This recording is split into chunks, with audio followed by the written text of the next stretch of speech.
Le vice-président de la Banque mondiale pour la région Afrique, Mactar Diop, a profité de sa rencontre avec les plus hautes autorités ivoiriennes pour révisiter de nombreux projets financés par son institution.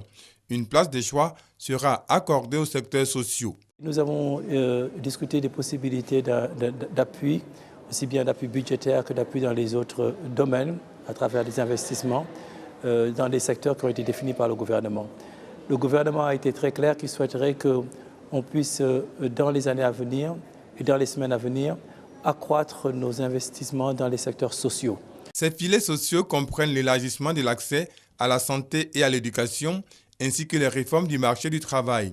Le dispositif va des transferts monétaires aux travaux publics à forte intensité de main-d'œuvre, en passant par les cantines scolaires. C'est un programme important pour aider les plus pauvres à faire face des fois à l'adversité économique.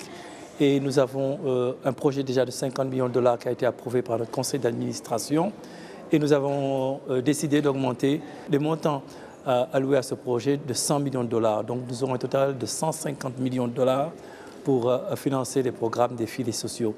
En raison des nouveaux problèmes créés par le réchauffement du Front social ces derniers mois, la Banque mondiale est disposée à augmenter sa contribution à la Côte d'Ivoire, dont on attend qu'elle formalise ses nouvelles priorités.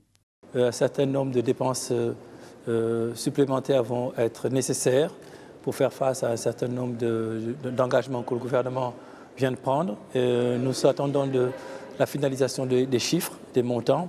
Nous avons indiqué d'ores et déjà au Premier ministre, au vice-président et au chef de l'État que nous serions prêts à augmenter l'enveloppe qui était prévue pour un appui budgétaire cette année.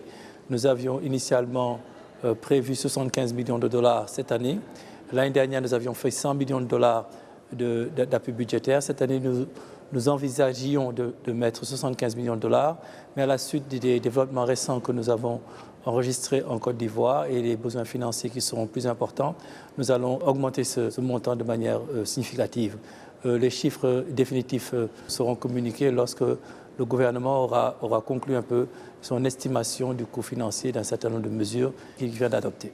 Sous l'impulsion du vice-président pour la région Afrique, l'action de la Banque mondiale va intégrer désormais le volet ludique, notamment le sport. Le sport est pour moi un élément essentiel parce qu'il permet justement de créer les conditions, de développer certaines valeurs et certaines attitudes qui sont nécessaires pour développer une nation.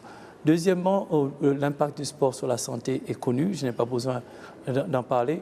Et troisièmement, c'est quelque chose qui mobilise la jeunesse, qui permet de canaliser un certain nombre de son énergie et de réaliser un certain nombre d'ambitions.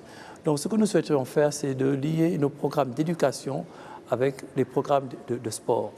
On souhaiterait que lorsqu'on conçoit des programmes de construction de classes et d'écoles, qu'on pense également à construire quelques infrastructures sportives dans ces ensembles afin que les jeunes puissent faire du sport. L'objectif final de toutes ces actions est d'aider la Côte d'Ivoire à bâtir une économie compétitive et inclusive destinée à réduire sensiblement la pauvreté.